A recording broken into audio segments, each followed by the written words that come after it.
ignoring the advice of the village elder. The farmer decided he knew better and set out to plough an area of land on Cors Erddreiniog near the lake.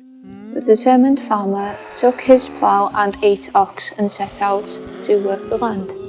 It started out okay, but the nearer they got to the lake, the more the oxen began to sink into the heat. as they slowed and eventually became stuck.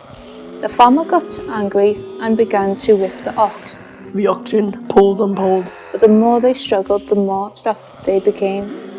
The farmer prayed and began whipping the oxen harder. In desperation, the frightened oxen began to pull, Eventually gaining traction, and then when they did, as the farmer's anger turned to despair.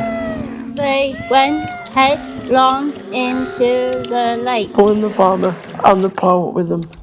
never to be seen again. and this is how Llyn Eidion, the lake of the 8 oxen, came to have its name.